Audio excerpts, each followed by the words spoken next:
Tut's mother, the younger lady. She's been laid to rest here, back in Cairo, in the treasure trove that is the Egyptian Museum. Here, just a few feet away, are the remains of Akhenaten, Tut's father. When Albert compared his genetic profile with that of the younger lady's, he discovered something shocking. In a 21st century museum and a 3,500-year-old tomb, Egyptologists are piecing together the supernatural story of Tutankhamun's life after death.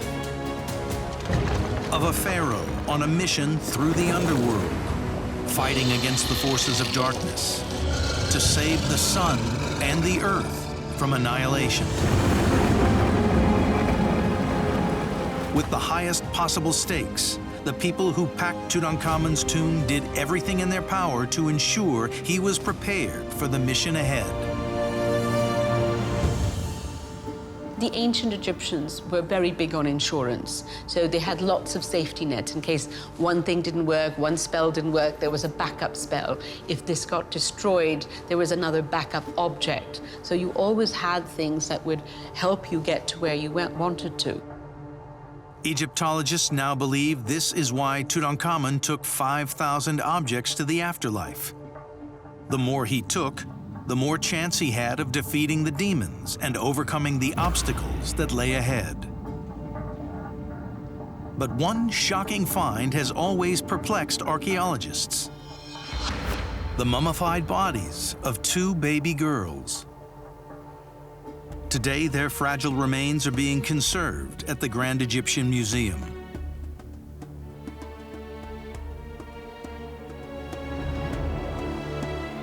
DNA analysis reveals these 2 tiny girls were most likely Tutankhamun's daughters. But tragically, both had been stillborn. One girl at around 4 months, and the other at nearly full term. There was such a high mortality rate for infants and sort of stillborn children in the ancient world that it's not surprising.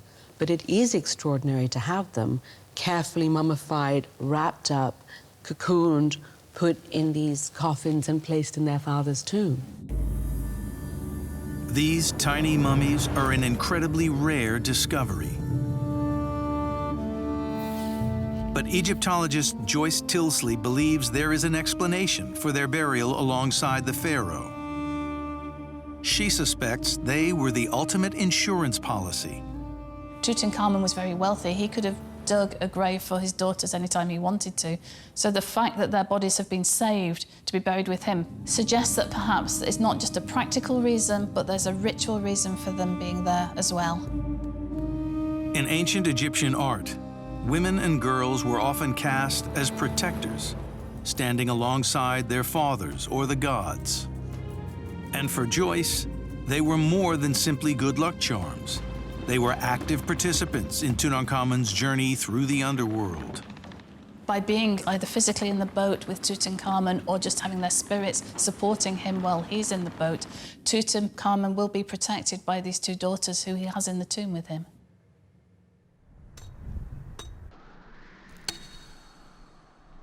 Master stonecutter Fatih Ali Hamid works on a block of Tura limestone with the kind of techniques that were first used on this site over 4,000 years ago. So that the pyramid would have smooth sides, the outer face of each block was cut to a precise angle. Then it was polished, using a sandstone brick and fine sand as an abrasive. It's a process that takes time, skill, and a great deal of effort. You can see how much of his body he's putting into this work, too. He's really putting absolutely all of his effort into it. ممكن أنا أزيد؟ أوكي. يعني لقى أنا مش شديد. Oh, well, you know, I'm kind of proud of myself. I can already see many of the tool marks disappearing. Just, for example, right here, you can see these tool marks are almost already completely gone. The aim is a finished product that is not merely smooth, but shining. We can also see the difference between the unworked side with the incredible bright whiteness of the worked limestone. The pyramids that we see today are obscured by smog, blackened by pollution. This is what they actually would have looked like. This level of workmanship, carried out by hand over the entire surface of the pyramid, would amount to millions of man-hours. The exciting thing about studying pyramid building is that you learn both about the micro and the macro. Not only did it require incredible skill in these small environments, but also incredible administrative skill to be able to marshal the human energy and power of hundreds, if not thousands of people to build these objects, to bring the objects here, to work them and get them, and then put them up in place. We can now form a picture of how the pyramid would have looked on the day it was completed. A perfect triangle of white, dominating the horizon and reflecting the powerful Egyptian sun with a dazzling glare. It must have truly added to the impression of Giza as a magical port city bathed in sunlight, if not actually existing ethereally in the celestial light. British Egyptologist Dr. Chris Naunton is on the trail of an ancient Egyptian mystery.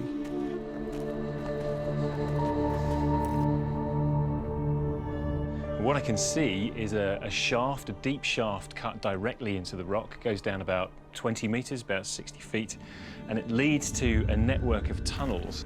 And these extend for about 100 meters, 300 feet, something like that. And in the walls of these tunnels, there are niches, kind of side chambers. The discovery is known today as the Royal Cache. Among the mummies are 10 pharaohs, including some of the greatest names of ancient Egypt. But alongside legendary kings like Ramesses the Great and Seti I is a little-known pharaoh whose reign is shrouded in mystery. Sekenenre Tao.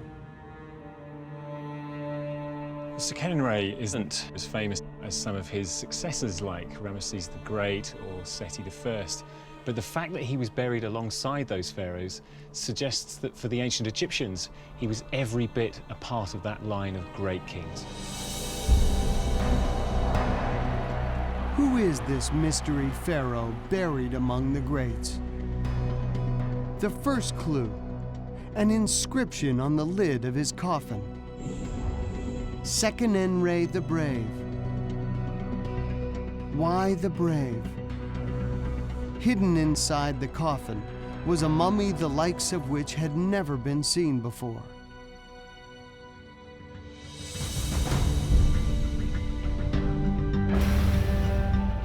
When we look at the front of his face, it certainly doesn't look normal. It's very distorted. You may just be able to see the ends of the nose there, but the whole of the nose, the eye on the right, the bridge of the nose, the eye on the left are all very distorted. Sekenenre is unique. He's the only mummified pharaoh ever found with such violent injuries.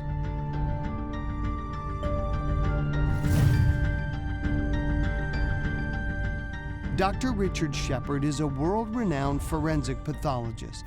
His specialty? The investigation of suspicious deaths. These are the two wounds to the right side of Sekenenre's head. This is a wound where actually a piece of the skull has been forced in. It's been smashed into his brain underneath this, producing this large crater-like effect. This wound has a slightly different appearance, partly because I think a bit of the bone has broken off, possibly as the weapon was removed. It's flipped a piece of the outer part of the skull off. But this too has actually cut through. It's punched into the skull. A mutilated mummy with an heroic epitaph. Understanding how he died is the key to unlocking the secrets of his life. Dr. Shepard turns to the only full autopsy ever performed on the body. It was carried out 100 years ago by anatomist Elliot Smith. His conclusions? Seqenenre died from axe wounds received in battle.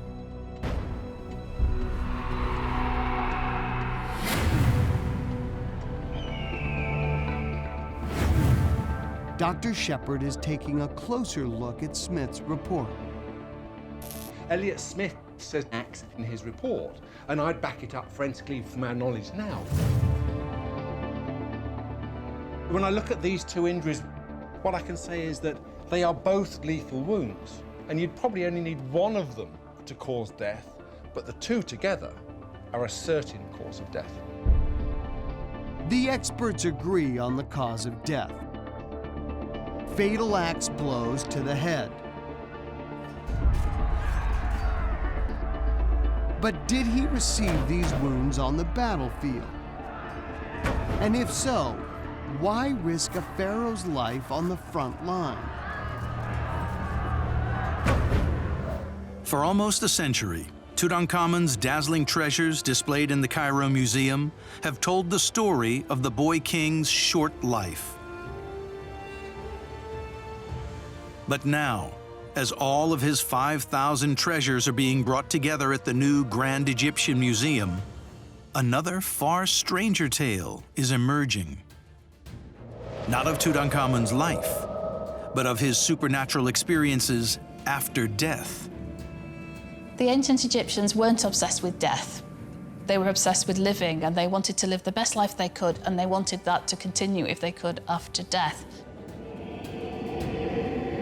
Egyptologists believe this is why Tutankhamun's tomb was crammed full of everything from golden statues to simple loincloths. His tomb was a colossal supernatural suitcase, packed with everything he'd need to help him navigate the afterlife and live there forever. But what did Tutankhamun expect to find when or if he got there? For Egyptologist Salima Ikram, the answer lies in some of the smallest items discovered in his tomb. You needed to eat in the afterlife, and Tutankhamun was a teenage boy, so clearly he wanted to be well supplied. And so he had bread, he had wine, he had pomegranates, little green onions, and garlic, so he could flavor his food or munch on the green onion. And there are dates. There are piles of dates here. But what's really amazing about Tutankhamun's dates is that they were pitted, so he wouldn't have to chew around and throw out the pit. So these are really posh dates for the afterlife. And these were just the appetizers. For the entree, Tutankhamun could choose from an all-you-can-eat buffet of Egypt's finest meats. He had ribs, he had large joints of meat coming from the foreleg of cattle. And there are all these boxes of mummified poultry. Often the containers are made in the shape of what they are supposed to contain. It was a feast fit for a pharaoh, pre-cooked, pre-packed, and preserved for eternity. What is the real story of Tut's tomb? And can new clues help reveal its ultimate secrets?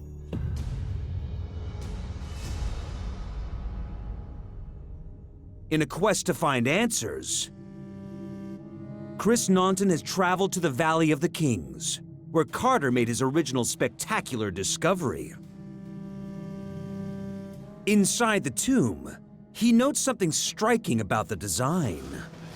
So one of the first things you notice when you enter this tomb, you come down the descending passageway and you need to take a right turn. And this is quite unusual for 18th dynasty tombs, because in most cases what you would expect of a pharaoh's tomb would be a left-hand turn.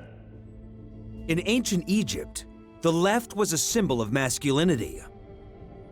It was so important that the entrance to every king's tomb from Tut's dynasty involves an immediate turn to the left. The only other right-hand turn is in the tomb of Hatshepsut, a female pharaoh. So the question then is, If, in the case of the tomb of Hatshepsut, a right turn means the tomb of a female pharaoh, should we be expecting here not the burial of a male king, Tutankhamun, but a female pharaoh instead? It appears King Tut's tomb was probably built not for a man, but for a woman. The female clues do not end there. Dr. Yasmin El-Shazli sees something intriguing about them. If you look carefully at the faces on the stoppers of these canopic jars, you'll notice that the portrait is quite different from that of Tutankhamun. They look more feminine. Experts agree that the heads on Tut's canopic jars have features that are more like a woman than a man. And remarkably, experts are even finding female features on the most famous piece of Tut's treasure, his death mask. Normally, a king's mask would all be made out of the same materials. But Tut's mask is different. El-Shazli reveals why. The face is originally separate from the headdress, and they were welded together. So there are two different pieces. There is a further clue on the ears of the mask's headdress. The earlobes are very interesting because the ears were originally perforated. In three-dimensional art, men did not normally represent themselves with perforated ears. It suggests that the face itself did not originally belong to the rest of the headdress and that the headdress belonged to a woman. The pierced ears indicate that Tut's iconic headdress may originally have been made for a woman, as were many other objects in Tut's tomb. The enduring question has been, who was she? While most Egyptologists will agree that this is a 3,000-year-old piece of propaganda, there are dissenting voices. Serious doubts are beginning to emerge about the manner of the bust's discovery. There are those who would go even further in questioning not only the manner of the discovery, but whether it is in fact ancient at all. One man believes that the Nefertiti bust is a 20th century fake. If you look at the bust, you can see a beautiful Edwardian lady done up in Egyptian makeup.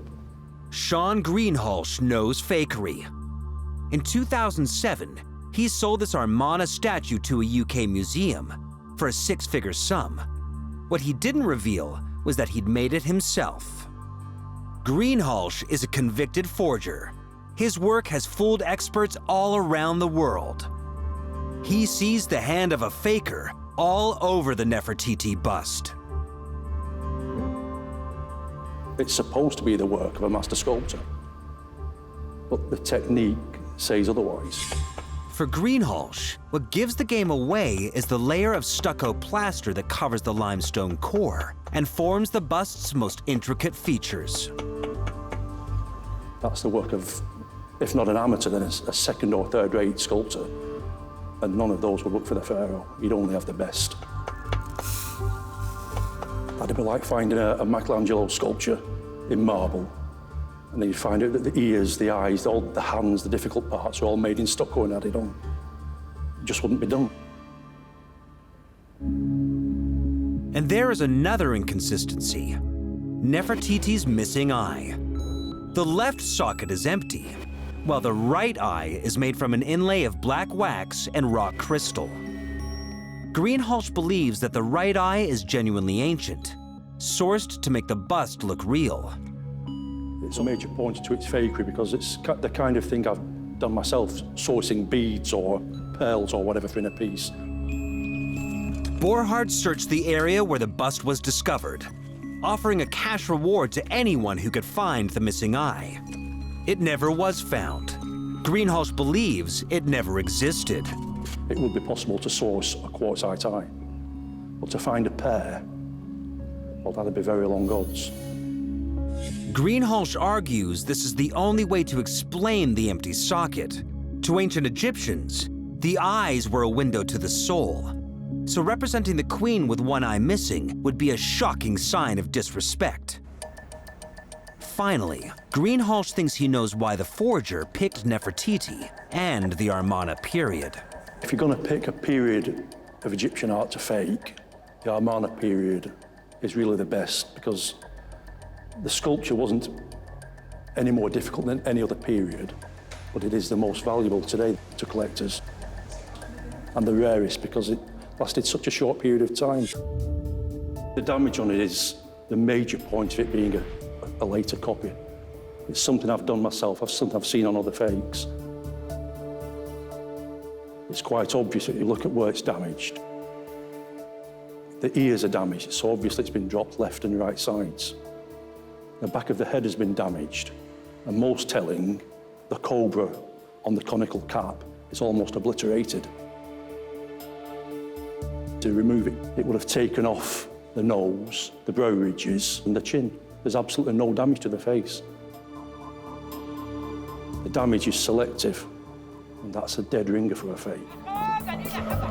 When the discovery of the Nefertiti bust was announced to the world, it revived the memory of a queen, all but forgotten for 3,000 years.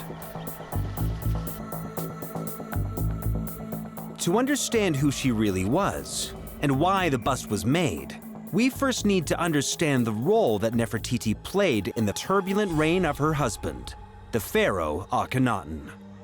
When Akhenaten came to power, he started making some fairly radical changes. Egyptian religion had always been strongly polytheistic, so many different gods were worshipped. Akhenaten decided to deny the existence of those gods. His people would worship just one god, through him. That would be the light of the sun. He called it the Aten. Akhenaten seems to have had a moment of truth, of seeing that all of these other forms of divinity that people so liked really had no substance. There's nothing you can see except what is man-made. The only form of power that you can't really understand is the sun, and it's there, you can see it, and that's all that matters. So though he's a king, Akhenaten is a revolutionary. His changes send a shockwave through Egypt. To the ancient Egyptians, simply to say that there was one god and none of the others existed would have profoundly affected the understanding that Egyptians had of their whole environment and their whole cosmos.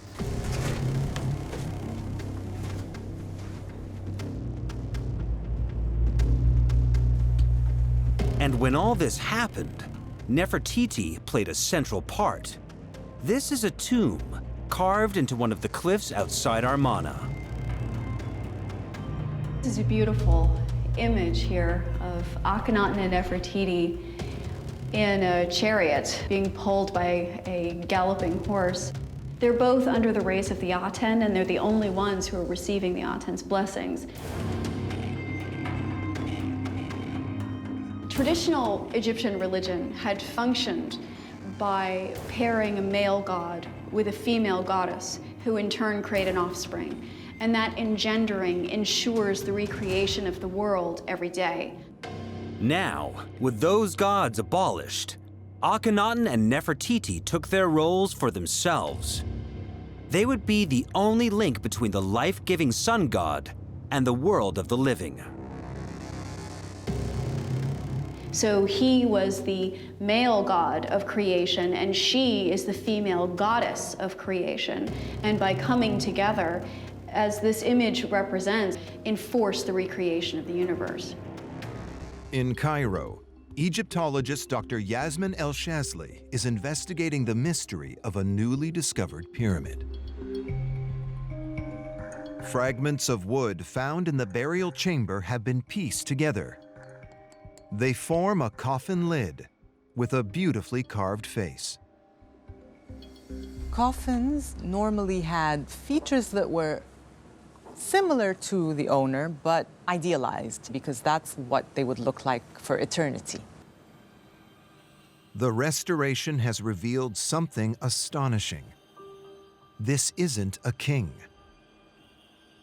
It is, in fact, a mystery woman. She's wearing the Hathor wig that was very popular during the Middle Kingdom and was only worn by women. The answer may lie with another object found in her grave. A chest, decorated with hieroglyphs. Could they reveal the mystery woman's name? What's extremely important about this chest is that we know that it belonged to a princess, because here it says Satnisu, daughter of the king, and then it would be followed by the name. The name is the most damaged area, which is very frustrating. The ancient Egyptians believed that the worst thing you could possibly do to anyone was erase their name.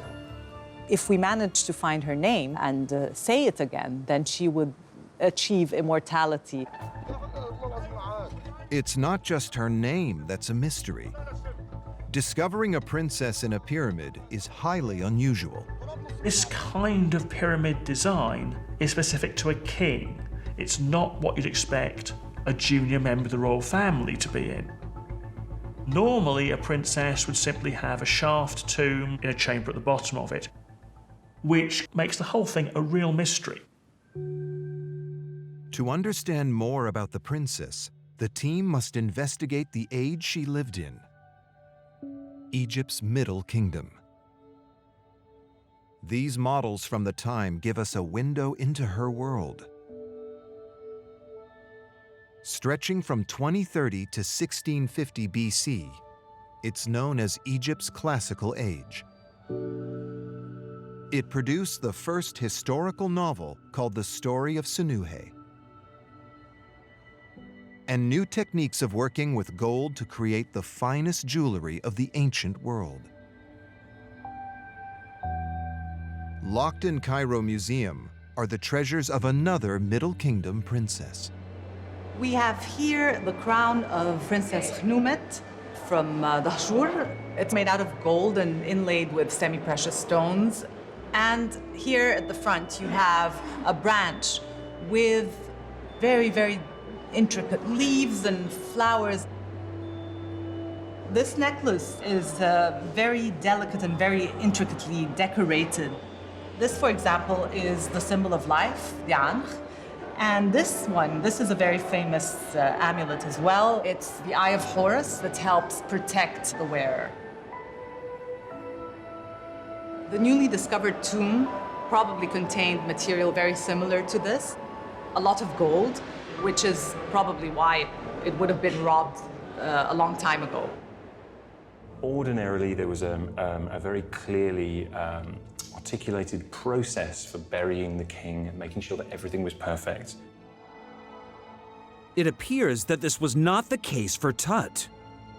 One of the interesting features of these walls and the paintings is these strange sort of spotty marks.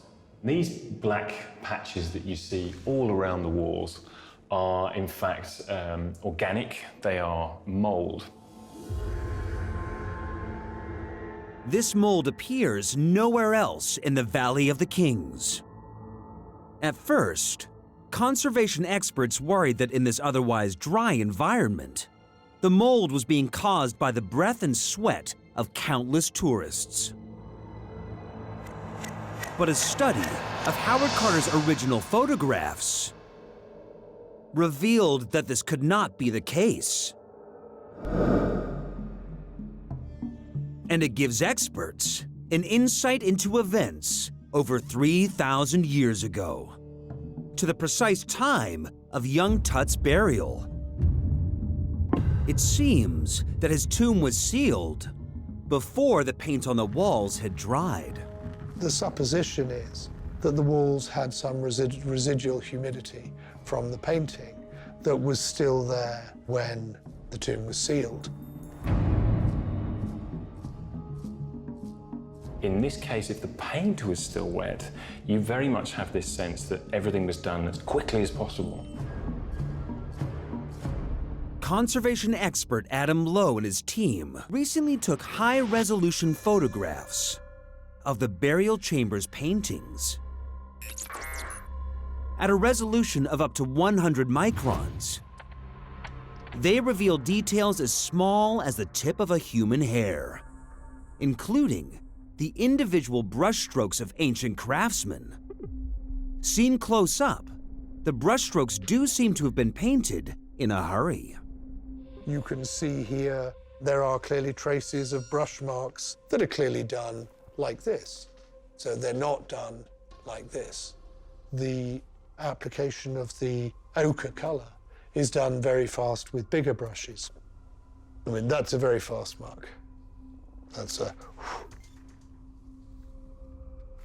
my estimate is that it wouldn't have taken a team of skilled painters much over a week to paint Tutankhamun's tomb. Painting a king's tomb normally took years of work. So why was Tut's tomb prepared in such a rush? Egyptian kings normally had their tombs built and decorated long before they died. But Tut's mummy reveals he died unexpectedly, around the age of just 19. According to ancient tradition, only 70 days can elapse between the moment of the king's death and the sealing of his tomb. Dr. Hutan Ashrafian is a leading surgeon. He specializes in cold cases from the ancient past. By carefully studying the family, Dr. Ashrafian's noticed distinct medical patterns that together could explain what killed King Tut. The family are very interesting in that they all died relatively young. We know that Akhenaten died early. We know that Tutankhamun, his son, died early. We know that the great-grandfather died relatively early. They died at a sequentially younger age. There's another familial pattern hidden here in plain sight.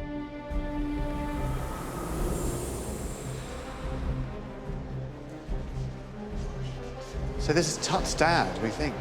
So this is the statue of Akhenaten. Let's have a look at him. And you know, clearly this is not a male form. I mean, it does look very feminine, wider hips. This is meant to be a pharaoh, but he doesn't look like a normal man. Several generations show the same body shape. And a recent analysis of Tut's loincloths found in his tomb reveal that his hips were also abnormally wide. Dr. Ashrafian believes some of King Tut's family suffered from gynecomastia, causing men to develop feminine features such as breasts and rounded hips. Our search for a genetic culprit is narrowing. Tut's mother, the younger lady, she's been laid to rest here, back in Cairo, in the treasure trove that is the Egyptian Museum. Here, just a few feet away, are the remains of Akhenaten, Tut's father. When Albert compared his genetic profile with that of the younger lady's, he discovered something shocking. It's not only that this is the father and this is the mother of King Tut. It turned out that they are brother and sister, which was a big surprise for us. So Tut's mother and father, so their mother and father, they were also brother and sister. So Tut was a product of incest. A lot of incest happened. They didn't like to get royal and non-royal blood mixed, so they tried to keep it within the royal family. So it's official. Comprehensive genetic profiling has proved that Tut's parents were brother and sister. Tutankhamun was born out of incest. Dashur. 15 miles south of Cairo, it's one of Egypt's most mysterious royal graveyards. Today, only a handful of pyramids survive. But the remains of many more lie hidden beneath the desert sands. Egyptologist Dr. Chris Naunton has spent his career hunting for these lost tombs. He has come to Dashur, where Egyptian archaeologists have made a thrilling discovery. This is a pretty exciting moment. We're in it's an amazing kind of lunar landscape. This is the bent pyramid just slightly closer to us and what's known as the red pyramid behind it. But we're going to a much less well-known part of the site where something very intriguing, to say the least, has been uncovered just very recently. This crater was the site of a large quarry, until workers stumbled upon blocks of finely cut limestone buried deep in the sand. Egypt's Ministry of Antiquities began to excavate. Excavations have revealed a passage that once led from the entrance to deep under the pyramid. The stairs lead to an underground complex, the heart of the pyramid. These huge blocks are protecting the only access to the chamber and any mummy and treasure that may be hidden inside.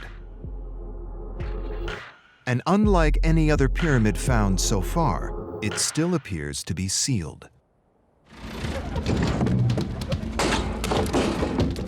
Egypt's Ministry of Antiquity has granted permission to raise the capstone to reveal what lies within.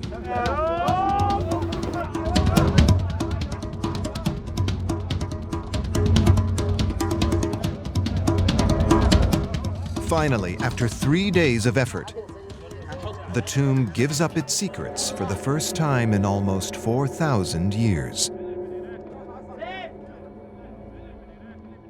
But what's inside is a shock. Oh, goodness me. Its contents are in disarray. The archaeologists hope to be unveiling treasure. But now, there's a mystery to solve. There are two questions here that we need to start trying to answer. One is, who was buried here? Who was this pyramid built for? And then secondly, how is it that an apparently completely sealed, unbreached burial chamber comes to have been disturbed? It's becoming clear they've stumbled upon an ancient crime scene. Someone got here first and robbed the burial chamber.